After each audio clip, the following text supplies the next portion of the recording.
आक्रमणकारी जादूगरों की अकादमी में सब एक बात पर सहमत हैं, यहाँ हीलर्स के लिए कोई जगह नहीं है। लेकिन हमारा हीरो कुछ अलग सोचता है। विल सबसे बेहतरीन हीलर है, फिर भी वो इस अकादमी में दाखिला लेता है। सबको उम्मीद है कि वो पूरी तरह फेल हो जाएगा। एक शिक्षक तो इसे साबित करने के लिए एक नकली लड़ाई तय करता है। जैसे ही लड़ाई शुरू होती है, शिक्षक धरती की जादूगरी से विल को फंसाने की कोशिश करता है, लेकिन विल हर हमला आसानी से चकमा देता है। हीलिंग मैजिक से अपनी स्पीड बढ़ाता है। शिक्षक करीब था कि उसे धरती के जाल में फंसा ले, लेकिन विल फिर से बचाता है। फिर वो हमला करता है। वो दूरी कम करता है और अपनी छुरी से वार करता है, लेकिन हमला काम नहीं करता। शिक्षक अपने आप को अटूट मिट्टी के कवच में ढक लेता है, इस भरोसे के साथ कि एक कमजोर हीलर जिसके पास कोई आक्रामक जादू नहीं है उसे छू भी नहीं सकता। लेकिन विल जानता है कि इससे कैसे निपटना है। इस दुनिया में ज्यादातर जादूगर अपनी ताकत को सीमित रखते हैं, क्योंकि उनका शरीर उनकी पूरी शक्ति सहन नहीं कर पाता। उस सीमा को पार करने से शरीर टूट जाता है, लेकिन अगर विल उस लिमिटर को हटा दे तो वो कर सकता है। अपनी ही बॉडी को तबाह करने की कीमत पर जबरदस्त ताकत छोड़ देता है, और उसे इससे कोई फर्क नहीं पड़ता। वैसे भी वो एक हीलर है। विल सुपरचार्ज्ड मुट्ठी लेकर तेजी से आगे बढ़ता है। उसकी बाहें टूट जाती हैं जब वो सीधे टीचर के धरती के कवच को तोड़ता है। टीचर के पास रिएक्ट करने का भी वक्त नहीं होता, वो तुरंत बेहोश हो जाता है। तो इस अकेडमी में हीलर क्यों है? क्योंकि पिछली बार बाकी सब बेकार थे और विल उनकी वजह से मर गया था। तब क्या हुआ था वो कुछ ऐसा था। आप सोचोगे कि होना चाहिए था।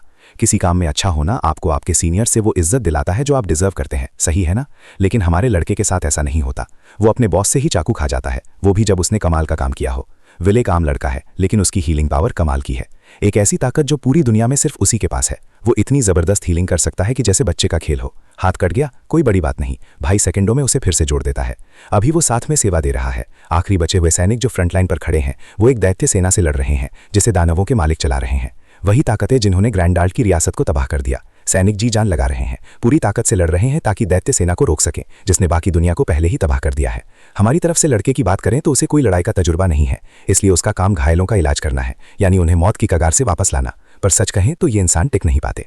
नरकों की गहराइयों से निकले भयानक जीवों के खिलाफ लड़ने का मौका, इसलिए तो सैनिक बार बार लौटते हैं, पर उनके अंग कटे होते हैं और हमारा लड़का उन्हें लगन से ठीक करता रहता है। लेकिन धीरे धीरे सैनिक लड़ लड़कर थक जाते हैं, फिर से चोट लग जाती है। उन्होंने अपनी बेरहम हकीकत को स्वीकार कर लिया है। वो मर चुके हैं। वो तो मैदान में मरना चाहते हैं और इस सब बकवास को ख़त्म करना चाहते हैं। ठीक यही वजह है कि हमारा लड़का अपने कप्तान से छुरा खा गया। कप्तान सोचता है, हर बार जब सैनिकों को फिर से युद्धभूमि में लौटना पड़ता है तो जो दर्द और आतंक वे सहते हैं उसे समझो। आखिरकार नाकाम सैनिक अपनी रक्षा की लाइन छोड़ देते हैं, जिससे विशाल दानव राज्य के बचे हुए हिस्सों को तहस नहस करना शुरू कर देते हैं। विल बेबस होकर देखता है कि सब उसके सामने मर रहे हैं, अपने घर को बिखरते हुए देखकर। उस विशाल ड्रैगन की तरफ देखते हुए उसे आखिरकार समझ आता है कि वे सैनिक किस किस्म के आतंक से गुजर रहे थे। ठीक उसी वक्त उसकी सबसे बड़ी ताकत उसकी सबसे बड़ी पछतावा बन जाती है। अगर केवल वही था जिसके पास युद्ध भूमि में लड़ने की हिम्मत थी, वो अपने आसपास के लोगों की जान बचा सकता था। अपने राज्य की रक्षा अपने दोनों हाथों से करने की जलती हुई चाहत के साथ ब्रो जमीन से एक छोटी सी चट्टान उठाकर ड्रैगन की तरफ दौड़ पड़ता है। जाहिर सी बात है, एक मामूली पत्थर से एक ताकतवर ड्रैगन से लड़ने की उसकी ये बेकार कोशिश उसकी मौत का कारण बनती है। लेकिन जैसे उम्मीद थी, वो लगभग 5 साल पहले जाग जाता है, उस वक्त जब उसने दुनिया के सबसे बड़े चिकित्सक का खिताब अभी अभी पाया था, जो बाद में उसे नापसंद हो गया। अपने पुराने पछतावों को दोहराने से मना करते हुए उसने फैसला किया कि वो हीलिंग की बजाय आक्रमणकारी जादू में माहिर एक अकादमी में दाखिला लेगा। और उसकी पहली पसंद है श्वार्ट्ज अकादमी, जो पूरी तरह से युद्ध कला को समर्पित स्कूल है। इस दुनिया में हीलिंग की कला और आक्रमणकारी जादू साथ साथ नहीं चल सकते, जिससे युवा जादूगरों को एक ही पेशा चुनना पड़ता है। लेकिन विल ने इस अनकहे नियम को तोड़ने का फैसला किया और अपनी पिछली जिंदगी में जो असफल रहा उसे इस बार पूरा करना चाहता है। उसका इरादा है अपनी पिछली जानकारी का इस्तेमाल करते हुए वो खुद को इस तरह संवारने की कोशिश कर रहा है कि ना सिर्फ वो खुद को ठीक करना जानता हो, बल्कि खुद से लड़ना भी जानता हो। शुरुआत करने के लिए उसे दुनिया की सबसे प्रतिष्ठित अकादमियों में से एक श्वार्ट्ज अकादमी में दाखिला लेना होगा।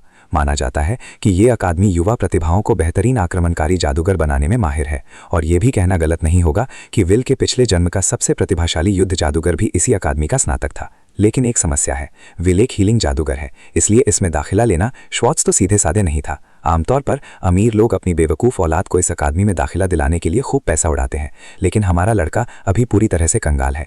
भले ही वो अपनी हीलिंग स्किल से रोजी रोटी कमाने लगे, दाखिले की आखिरी तारीख आने से पहले वो इतना पैसा नहीं जमा कर पाएगा। जैसे ही वो अपनी दिक्कतों में खोया था, उसकी बहन कमरे में आ गई। उसे जिंदा देखकर उसकी आंखें भर आईं। उसकी प्रतिक्रिया देखकर उसने माना कि शायद पेट में दर्द की वजह से वो रो रहा होगा। वो जल्दी से अपनी आंख से नमी पोंछता है और बहाना बनाता है कि कुछ उसकी आंख में चला गया था, पर दिल के अंदर वो अपनी बहन को जिंदा देखकर खुशी से खुद को रोक नहीं पा रहा। उसने ठाना है कि इस बार उसे उस तबाही से बचाएगा जिसने पहले उसकी जिंदगी तबाह कर दी थी, और सिर्फ उसे ही नहीं बल्कि उन सबकी भी रक्षा करेगा जिन्हें वो पहले बचाने में नाकाम रहा। अचानक उसके दिमाग में एक आइडिया चमकता है। ऐसा लगता है उसने अपनी अगली चाल सोच ली है। लेकिन आगे बढ़ने से पहले यहाँ थोड़ा सा संदर्भ है। मैजिक एकेडमी फेडरेशन ये एक ऐसी संस्था है जो पूरे राज्य के सभी मैजिकमियों की देखरेख करती है और सभी जादुई पढ़ाई के नियम और पाठ्यक्रम तय करती है। फिलहाल इस फेडरेशन के अध्यक्ष खुद श्वार्ज़ एकेडमी के प्रिंसिपल भी हैं, लेकिन किसी वजह से अध्यक्ष ने फेडरेशन की तरफ बिल्कुल ध्यान देना बंद कर दिया है। जल्दी ही वजह सामने आ गई, वो उनकी बीमार पोती मैरी की वजह से था। वैसे इस प्यार करने वाले दादा का नाम अर्नेलम गोल्डरान है, जो फेडरेशन के अध्यक्ष हैं, मैजिक एकेडमी फेडरेशन और श्वार्ज़ एकेडमी के प्रिंसिपल। बूढ़े आदमी ने अपनी लड़की से वादा किया था कि वो एक काबिल हीलिंग मैजिशियन ढूंढेगा जो उसकी तकलीफ से उसे आज़ाद कर सके। लेकिन हमारी कहानी के लड़के की पिछली जिंदगी में उसकी पोती मर गई थी, क्योंकि चेयरमैन समय रहते काबिल मैजिशियन नहीं ढूंढ पाए थे। इसी वजह से हमारा लड़का चोरी छिपे सीधे चेयरमैन की पोती के कमरे में घुस जाता है। मज़े की बात यह है कि हमारे लड़के को चेयरमैन से खुद को मिलवाने की भी ज़रूरत नहीं पड़ती, क्योंकि चेयरमैन वहाँ पहले से ही मौजूद होता है। बूढ़ा आदमी पहले से ही उस छात्रवृत्ति वाले लड़के के बारे में जानता है जो हीलिंग से आया है। आखिरकार विल अपनी अद्भुत हीलिंग मैजिक की प्रतिभा के चलते पूरे राज्य में मशहूर है। यही वजह है कि चेयरमैन को ये ठीक नहीं लगता कि हमारे लड़के जैसे टैलेंटेड इंसान चोरी छिपे घूमे। अंदर ही अंदर विल मानता है कि वो सही कह रहे हैं। शायद अगर उसकी पिछली जिंदगी का तजुर्बा ना होता तो वो किसी की प्राइवेट जगह में घुसपैठ करने की हिम्मत भी नहीं करता। लेकिन फिर भी औपचारिकताएं एक लग्जरी हैं जो वे अभी खर्चा नहीं उठा सकता। उसे तुरंत अंदर जाना था, क्योंकि सिर्फ वही उसे ठीक कर सकता था। बेशक बूढ़ा आदमी जानता है कि कुछ भी बिना कीमत के नहीं मिलता, और वो चाहता है कि ये नौजवान अपने इरादों को साफ साफ समझे। विल जोर देता है कि वक्त बहुत ज़रूरी है, उसका इलाज बातचीत से ज़्यादा अहम है। आखिरकार बूढ़ा आदमी वो मंजूरी देता है जिसकी हमारे लड़के को ज़रूरत थी। वो बिस्तर के पास बैठ जाता है, उसकी बीमारी ठीक करने को तैयार। लेकिन बूढ़े आदमी की तीव्र नज़रें उसकी तरफ टिकी होती हैं, सीधे हमारे लड़के की आत्मा में झांक रही हैं। चेयरमैन लगभग एक भी गलत कदम और हमारा लड़का खत्म हो जाएगा। तो विल गहरी सांस लेता है, गलती करने को तैयार होता है और अपनी हीलिंग की ताकत चालू करता है। जब वो ये हीलिंग मैजिक चला रहा होता है, उसे पता चलता है कि उसकी मना पावर पिछले जीवन के मुकाबले कम हो गई है। लेकिन जो सबसे ज्यादा मायने रखता है वो है हीलिंग मैजिक के फॉर्मूले को सही तरीके से करना, जो शुक्र है कि उसे बिल्कुल याद है। थोड़ी देर बाद पोती आखिरकार अपनी आंखें खोलती है। सबसे पहली चीज जो उसे दिखती है वो है वो आकर्षक राजकुमार जिसने उसे मौत के मुंह से बचाया था। स्थिति वो पूरी तरह घबराकर शर्म से दूसरी तरफ पलट जाती है। इस बीच दादा अभी भी यकीन नहीं कर पा रहे कि उनकी पोती सच में कोमा जैसी हालत से वापस आ गई है। लड़की अपने लौटने की पुष्टि करती है। वो ये भी कहती है कि उसे सालों में इतना अच्छा महसूस नहीं हुआ था। प्यार करने वाले दादा की आंखें खुशी के आंसुओं से भर आईं। जो चिंताएं उन्हें इतने लंबे समय से परेशान कर रही थीं, वे आखिरकार दूर हो गईं, और ये सब हमारे लड़के की वजह से हुआ। थोड़ी देर बाद दोनों आदमी शांत हो गए और बैठ गए। बैठक घर। शुक्रिया अदा करने के बाद बूढ़ा आदमी हमारे लड़के की कोई भी इच्छा पूरी करने को तैयार है। विल उससे वादा करता है कि वो कोई बेवकूफाना मांग नहीं करेगा। उसकी इच्छा पूरी तरह से चेयरमैन की ताकत के अंदर है। इस समय ये सबको पता है कि हीलिंग मैजिक में विल का कोई मुकाबला नहीं है। वो अपने चरम पर है और अब आगे बढ़ाने की कोई गुंजाइश नहीं बची। इसीलिए वो एक अलग स्किल सीखना चाहता है। वो श्वार्ज़ एकेडमी में दाखिला लेना चाहता है। जाहिर सी बात है बूढ़ा आदमी को ये बात अजीब लगती है। कोई अपनी फितरत छोड़कर बिल्कुल अनजानी चीज को सीखने चले, ये सुनने में थोड़ा अटपटा लगता है। लेकिन चूंकि बूढ़े आदमी ने पहले ही वादा कर दिया था, वो उसे निभाने वाला है। वो जवान से हाथ मिलाता है और वादा करता है कि वो अपनी तरफ से पूरा करेगा। कहीं अकेडमी में एक ऐसा टीचर जो थोड़ा सख्त लगता है हमारे लड़के का दाखिला प्रोफाइल देख रहा है। उसे चेयरमैन का ये कदम काफी हिम्मत वाला लगता है। एक हीलिंग मैजिक को जो लड़ाई के कौशल में बिल्कुल कमजोर है, कॉम्बैट स्कूल में दाखिला दिलाना। आखिरकार प्रवेश समारोह का दिन आ गया और नए छात्र अकेडमी के सभा हॉल में इकट्ठा हो गए। मंच पर चेयरमैन खड़े थे जो अपनी संस्था की तारीफ कर रहे थे। श्वार्ज़ एकेडमी एक पूरी तरह आवासीय स्कूल है जो आक्रमणकारी जादू में माहिर है और इसकी अपनी खास पाठ्यक्रम प्रणाली है। इसका विशाल परिसर कई प्रशिक्षण मैदानों से भरा हुआ है और बात तब और भी बढ़ जाती है जब इसमें एडवांस रिसर्च सुविधाएं और एक बड़ी लाइब्रेरी है जो इसे और भी खास बनाती हैं। प्रभावशाली पूर्व छात्र अकेडमी के बाहर भी सक्रिय रहते हैं जिससे इसका दायरा और बढ़ जाता है। राज्य से अलग अलग तरह की मदद मिलना मुमकिन है। अगर मुझे संक्षेप में बताना हो तो ऐसा कोई और संस्थान नहीं है जो हमला करने वाली जादू की जटिलताओं को सीखने का ये माहौल दे।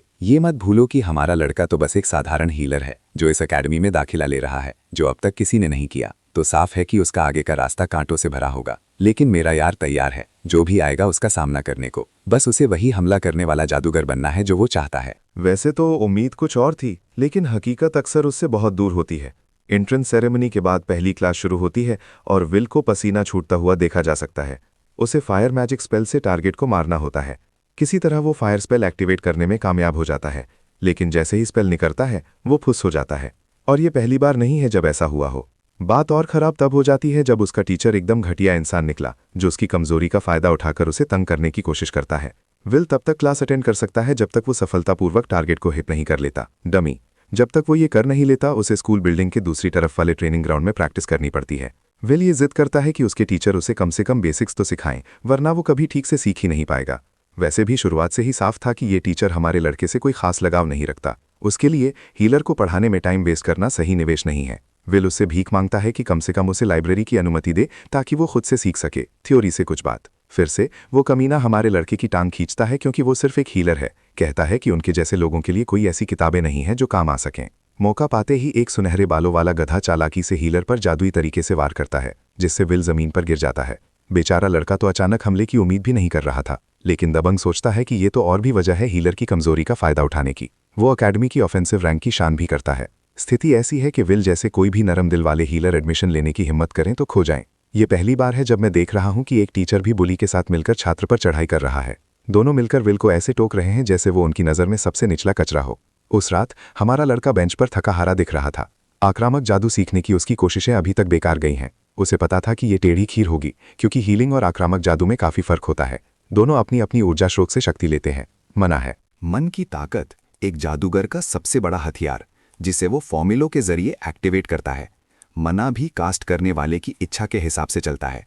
उस मना का इस्तेमाल धमाके या आग जैसी ताकत के लिए करना मतलब ऑफेंसिव मैजिक है। वहीं हीलर्स के पास शांत मना होता है, लेकिन यहीं पर श्वार्ट्ज अकादमी काम में आती है। ये लोग ऑफेंसिव मैजिशियंस तैयार करने में सबसे अच्छे हैं, तो उसके लिए कोई ना कोई तरीका होना चाहिए जिससे वो डायनामिक मना को परिष्कृत कर सके।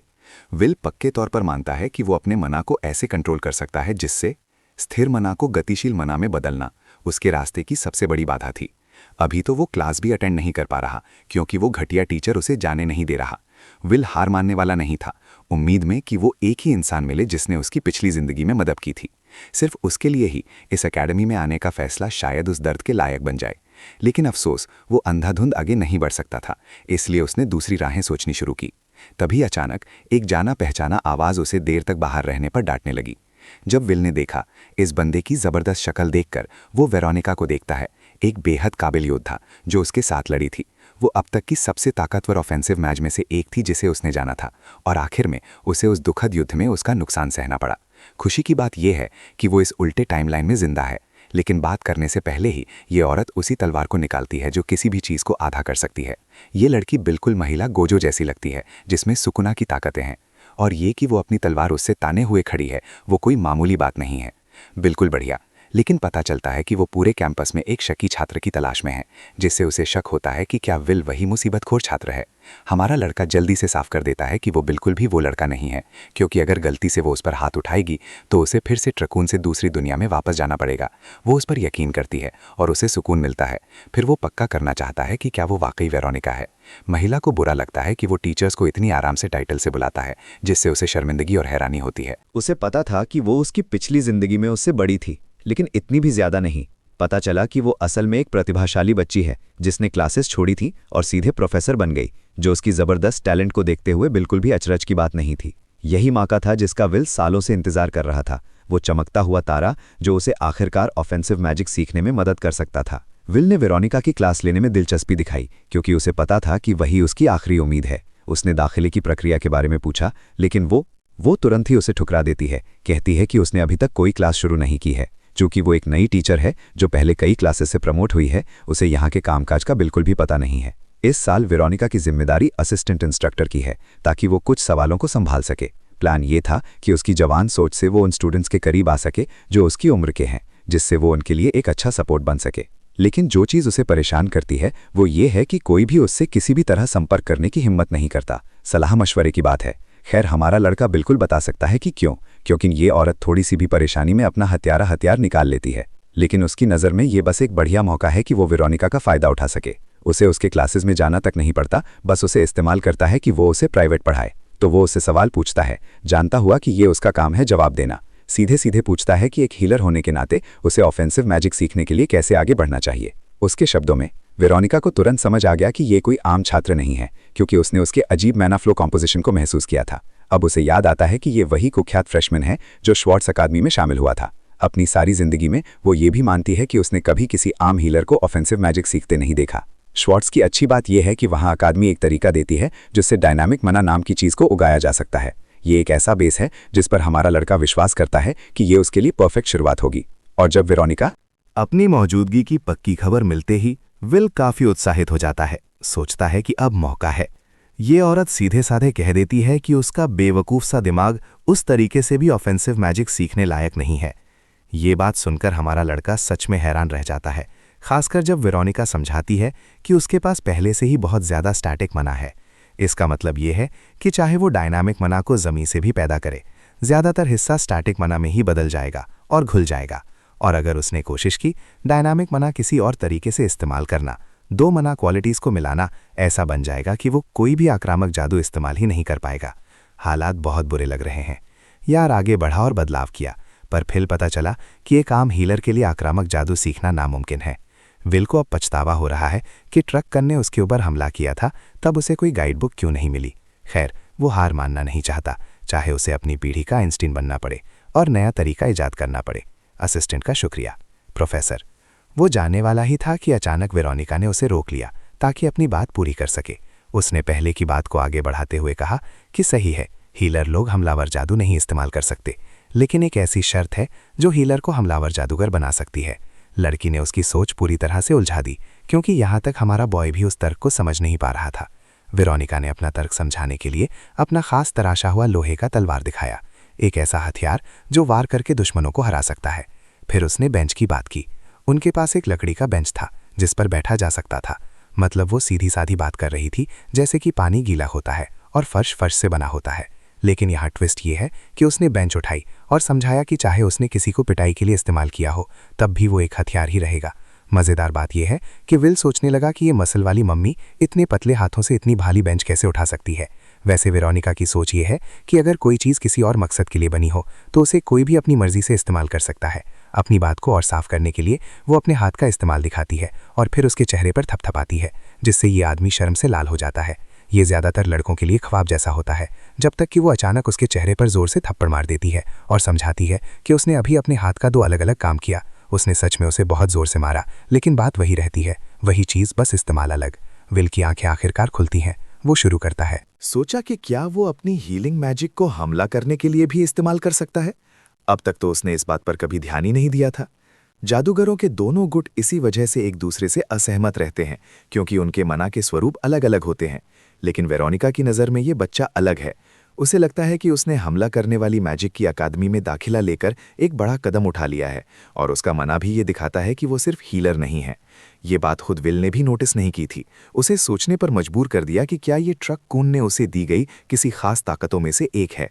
अपनी तलवार उसकी गर्दन पर रखते हुए वो उसे आदेश देती है कि अपने अंदर छुपी हुई आग और जुनून को जगाए। अगर वो ऐसा करता है तो वो अजेय हो जाएगा और उसके रास्ते में खड़े किसी भी शख्स को तहस नहस कर देगा।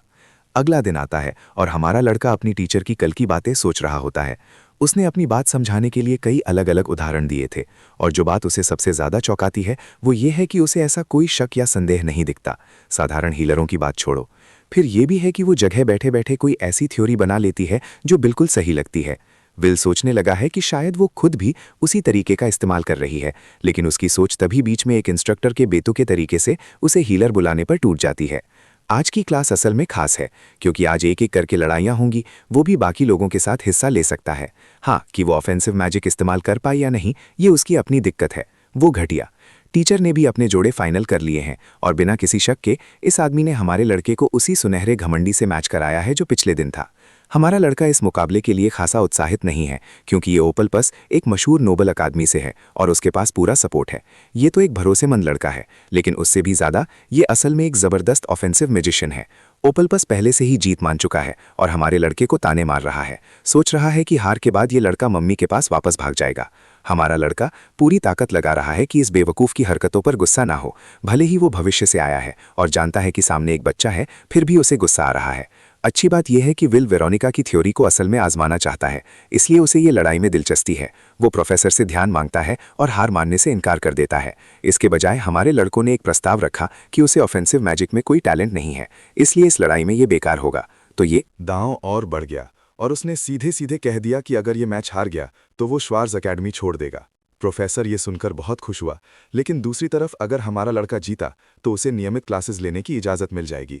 ये ऑफर बड़ा अपमानजनक था, लेकिन ओपलपस इतना घमंडी था कि वो जोर जोर से हंस पड़ा और बोला कि जीतने का ये ख्याल कितना बेवकूफ़ाना है। उसे लगता था कि विल अपनी डुल्लू आइलैंड में बस बहाने बना रहा है और जीतने का कोई मौका नहीं है। टीचर इन दोनों से तंग आ गया और उसने ये प्रस्ताव मान लिया। दोनों प्रतियोगियों को अपनी जगह लेने का आदेश देता है। मैच की शुरुआत का इशारा करता है, जो शांति से ऑफेंसिव मैजिक एक्टिवेट करके शुरू होता है। वो कई चमकती हुई छुरियों को सामने लाता है। ये उसकी खासियत है, जिसे वो चाकू बनाने की जादूगरी कहता है। सच कहूं तो ये बंदा वॉलमार्ट गिलगमेश जैसा है, बस हथियार के तौर पर उसके पास सूक्ष्म आकार के तलवार हैं। वो सारी छुरियां विल की तरफ फेंक देता है और कहता है कि कोई भी खराब हीलर अपनी रक्षा नहीं कर सकता। लेकिन हमारा लड़का यहाँ बुद्ध की मुद्रा में बैठा है और पूरी तरह तैयार है। उसने अपना डोमेन एक्सपेंशन एक्टिवेट कर लिया। जैसे ही उसने अपनी टेक्निक एक्टिव की, वो छुरियों की स्पीड को मैच कर पाया और सबको आसानी से डॉज कर लिया। इसे लाइफ मैनिपुलेशन कहते हैं, जिससे वो अपने आसपास के जीवों की असली ताकत को कंट्रोल करके उनका एचपी बढ़ा सकता है।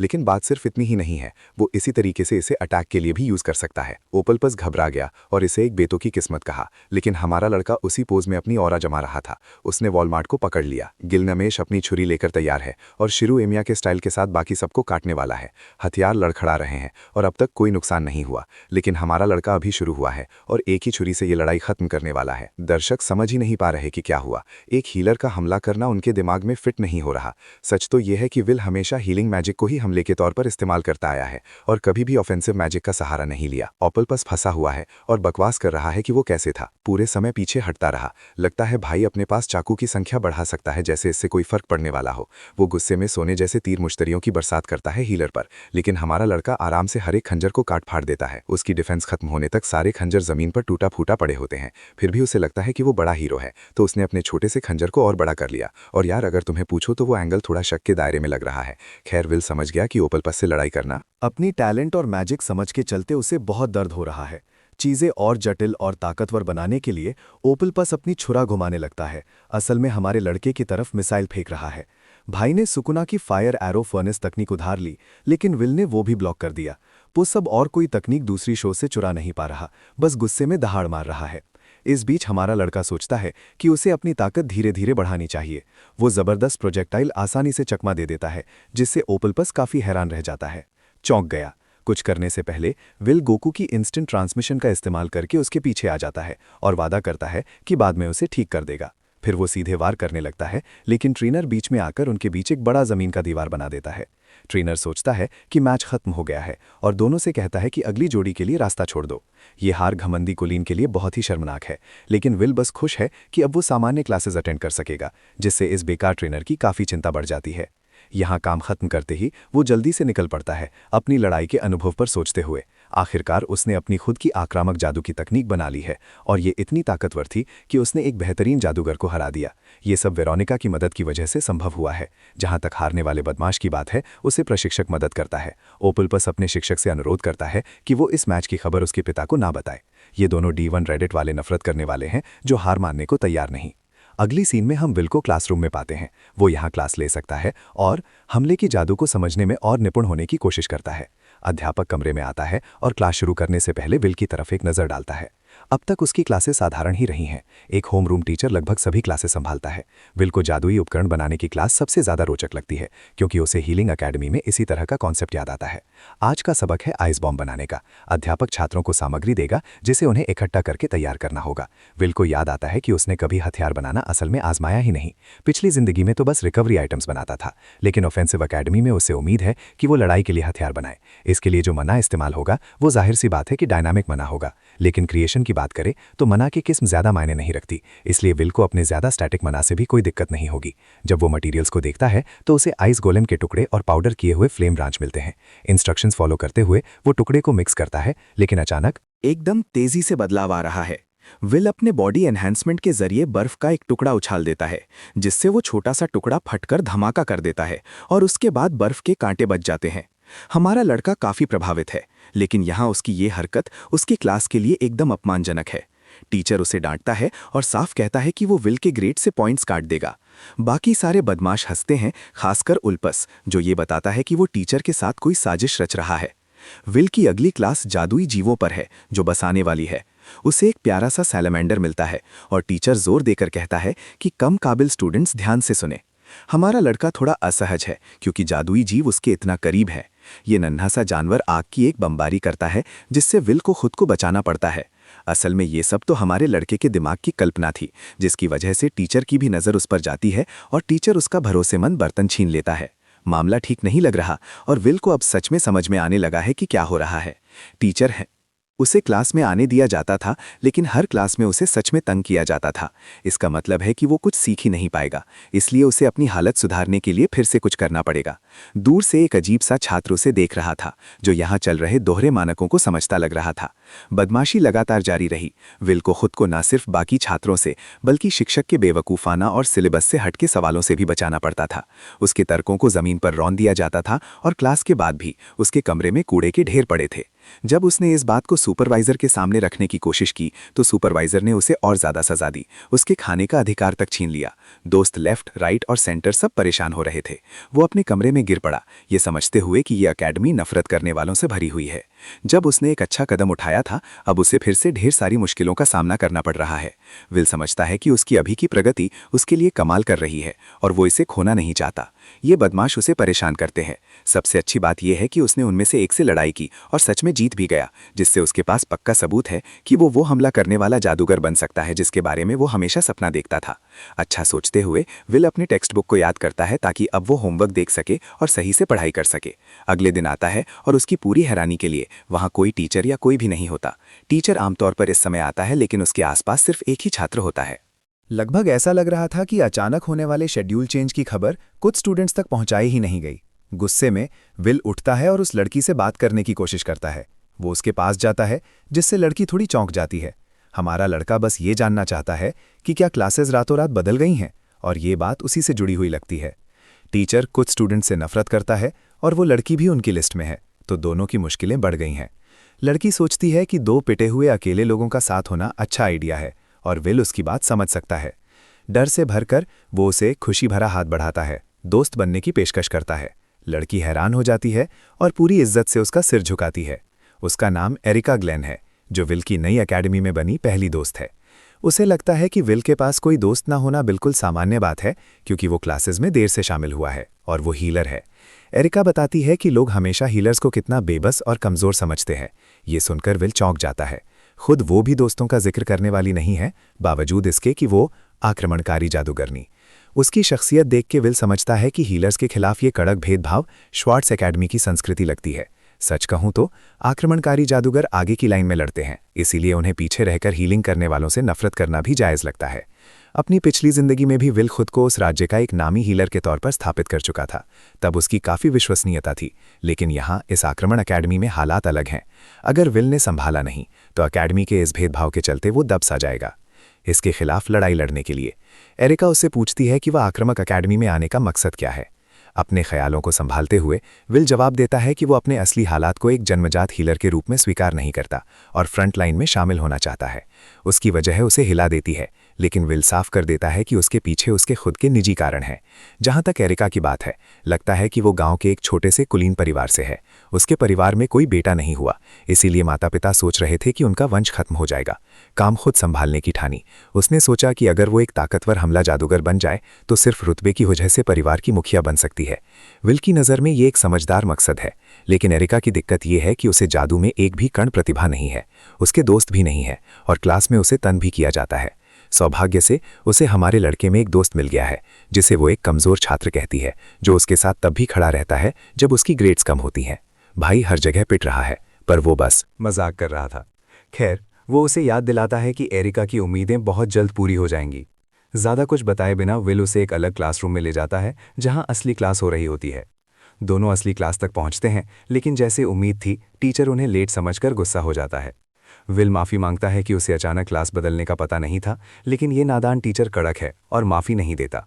विल को सज़ा देने के लिए वो उसे एक और सवाल घुमा देता है। ये तो बुरी खबर है। एरिका को पहले ही पता है कि हमारा लड़का ज़्यादातर पिछली क्लासेस में नहीं गया, मतलब उसे कुछ भी पता नहीं होगा। बोर्ड को देखते हुए विल अपने दिमाग में समस्या को तोड़ता है, जबकि उसकी टीचर जोर देती है कि अगर सही जवाब नहीं दिया तो अंक काटे जाएंगे। ओपलिस विल का मजाक उड़ाता है, जानकर कि वो फेल होने के कगार पर है। लेकिन हमारा लड़का पूरी तरह ध्यान लगाकर चाक लेते हुए जोर से लिखने लगता है। हर शब्द पर ध्यान जाता है, क्लास के ध्यान खींचने की बात है। यहाँ तक कि ओपलिस भी इसे बस दिखावा समझता है। असल में विल सही कॉन्फ़िगरेशन निकालता है और बोर्ड पर मैजिक सर्कल को रोशन कर देता है। उसने सबकी उम्मीदों को चकनाचूर कर दिया। पूरा कमरा सन्न रह गया, उसकी घटिया टीचर तक। टीचर को मानना पड़ता है कि यही सही जवाब है, जिससे ओपलिस और एरिका दोनों हैरान रह जाते हैं। नया लड़का जो सारे क्लास मिस कर चुका था, उसने जवाब कैसे डिकोड कर लिया ये किसी के समझ में नहीं आता। उस परेशान करने वाली क्लास के तुरंत बाद एरिका तुरंत चाहती थी कैसे उसने वो सवाल हल किया, ये जानना चाहता हूँ। विल बताता है कि ये असल में काफ़ी आसान था, क्योंकि उसने ये टेक्स्ट बुक से सीखा था। वो पहले ही टेक्स्ट बुक पढ़ चुका था, इसलिए उसे पता था क्या आने वाला था। जो चीज़ उसे सबसे ज़्यादा चौंकाती है वो ये है कि इस आदमी ने पूरी किताब एक ही रात में ख़त्म कर दी। हम तो अभी पहली बार पढ़ रहे थे और किताब को इतनी तेज़ी से पढ़ गए, इसे हम आक्रामक जादू की सबसे बेहतरीन किताबों में से एक मानते हैं। इसमें बुनियादी और उन्नत दोनों तरह के इस्तेमाल बताए गए थे। सब कुछ कवर किया गया था। गहराई में बहुत डिटेल था। वो खुद से सब पढ़ सकता था, लेकिन बिना किसी जादुई समझ के ये पढ़ना बड़ा झंझट था। अच्छी बात ये थी कि विल हमेशा से थ्योरी में अच्छा रहा है, इसलिए उसे ज़्यादा परेशानी नहीं हुई। उसने एक ही रात में ऑफेंसिव मैजिक के बारे में सब कुछ सीख लिया, जैसे कोई फिक्शनल नॉवल पढ़ रहा हो। जहाँ उसे मज़ा आ रहा था, वहीं एरिका डर गई थी। जो किताब उसने पढ़ी वो उनकी एकेडमी का भूत है, जिसे कोई भी ट्रांसलेट नहीं कर सकता। और ये एपिसोड यहीं पे ख़त्म हो जाती है। नेक्स्ट पार्ट के लिए कमेंट करो। लास्ट तक किस किस ने देखा है, लव यू कमेंट करो यार। मुझे भी पता चला आप लोग यहाँ तक देखा है, और सबको लव यू यार। नेक्स्ट पार्ट बहुत जल्दी आएगा। बाय बाय दोस्तों।